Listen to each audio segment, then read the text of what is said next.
dito? Paano ka nakapasok? Pinapasok ako ni Lady Mara. You have tight security here, pero all goods naman. Miguel, anong kailangan mo? At nag-effort ka pa para pumunta dito. I just came here to check on how you were doing. Di ka na kasi nag-reply sa akin eh. Delivered zone ka din kay Zion. Ayaw mo na ba kaming kausap dahil umamin kami sa'yo? I'm worried, Angel. I feel like we're being a burden. We're sorry. It wasn't our own intention to hurt you. Miguel, wala naman akong problema. Wala rin akong sama ng loob sa inyo. Pero sorry kung tinakbuhan ko kayo last time, ha? Hindi pa kasi ako ready harapin yung mga feelings nyo. But we're not rushing you, Angel. Especially ako. I just said what's needed to be said. And I'm willing to wait and accept whatever your decision is. What's important now is for you to be okay. Okay lang talaga ako, Miguel. Umuwi ka na. Angel, okay ka lang ba talaga? Angel, I'm always here. And you can always tell me whatever's bugging you. Okay lang talaga ako, Miguel. Umuwi ka na. Angel, sugat ba yan? Where'd you get that? Saan yung first aid kit? Wag na.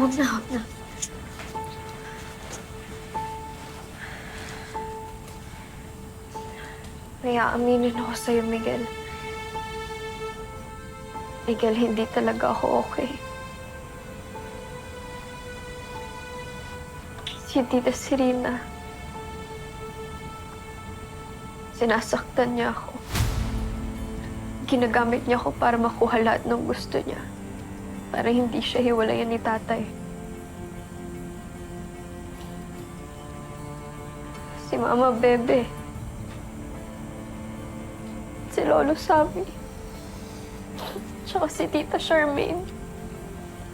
Pinadukot niya din sila.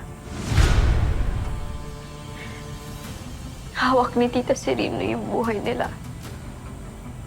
Kapag hindi ako sumunod sa mga gusto ni Tita Serena, papatayin niya sila. It all makes sense now. Kaya pala nila ako pinapalayo sa'yo. Sinong sila? Yung Tita Serena, ma. Magkausap sila ni Dad. Gusto nila, lumayo ako sa'yo. But I can't do that. Ngayon na, nalaman ko na yung totoo. Gagawa ko ng paraan para makatulong sa'yo.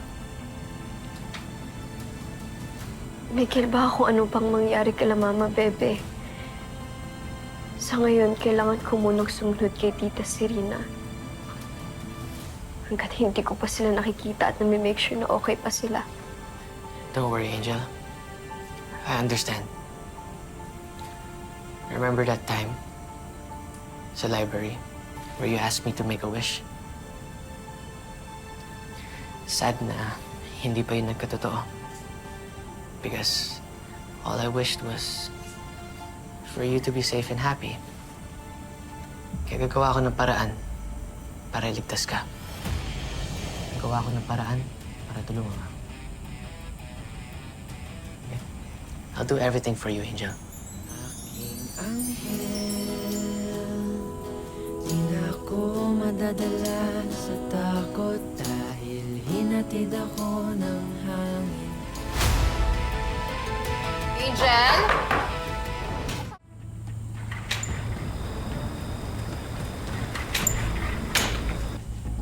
Angel! Buksan mo to! Angel! Sino bang kausap mo dito? Bakit ang tagal mo buksan? Wala po. Anong wala?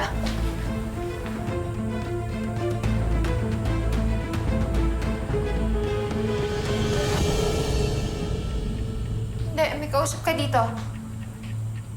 Asa na siya? May kausap ka eh.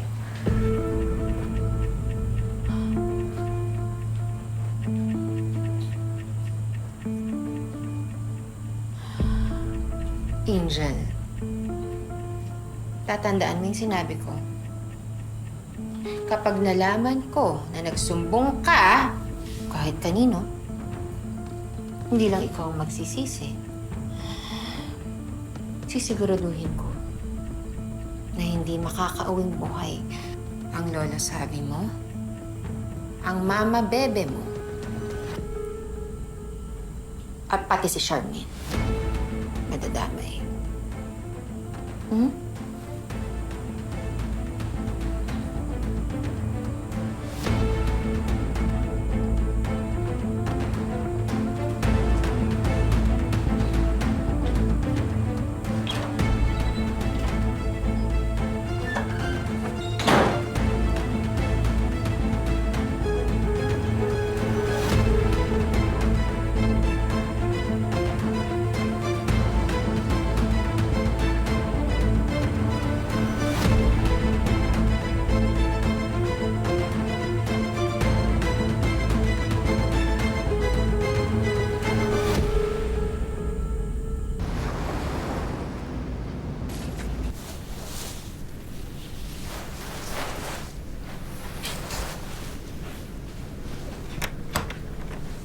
Where do you think you're going?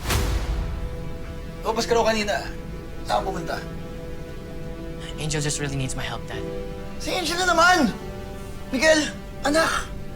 Alam ko na nag-usap na tayo. Na pinayagan na kitang maging magkaibigan kay Angel, pero things have changed, anak. Hindi ka na pwedeng ma-associate kay Angel. Dad, I knew you would say this. At alam kong kinausap ka ni Miss Sarina na ipaghiwalay kami ni Angel. At alam kong di mo na ako ibabalik sa Pilipinas pagkatapos ng mga tours. Anak, hindi mo naintindihan ang sitwasyon. Hawak ni Serena lahat ng mga investors ko. And I can't afford to lose this company, anak. Dad, do you really think you could trust her? Minamanipulate niya lahat ng tao sa paligid niya. At kasama ka ron. Sinabi sa akin ni Angel lahat ng ginawa ni Miss Serena sa kanya. I need to save her. Ayoko siyang mapahamak. Angel is in danger. No! You stop meddling in Angel's life! Layuan mo na si Angel! Anak! Layuan mo si Angel! Dad, please don't do this! Tawa mo! Shut your mouth and do what I tell you! Tito Neil, what's happening? Alam mo, Jacob, isa pa! Kundi dahil sa'yo, hindi titigas ang ulo itong anak ko! Isa kang konsentidor! Tito Neil, gusto lang naman namin na... Enough! I've spoken to your parents! You're coming with us to the US! Kayong dalawa, layuan nyo na si Angel! Naintindihan? Please, Jacob, huwag mo nang tulungan to si Miguel. Randall, kunin mo yung cellphone ng dalawang to. Tanggal mo yung wifi sa kwartong to. Siguraduhin yung hindi lang makukontak yung mga kaibigan nila. Tanda, para wala ng gulo. Angat na. Ngayong August 1 na ang You're My Favorite Song fan meet. Nakasecure ka na ba ng tickets? Kung hindi pa, make sure to check GMA Public Affairs social media pages to know more. Dahil maraming performances at freebies kagaya ng exclusive photos, stickers, at posters. Kaya tara na! Punuin natin ang SM North EDSA Skydome ng tawanan at panibagong memories. See you, babes!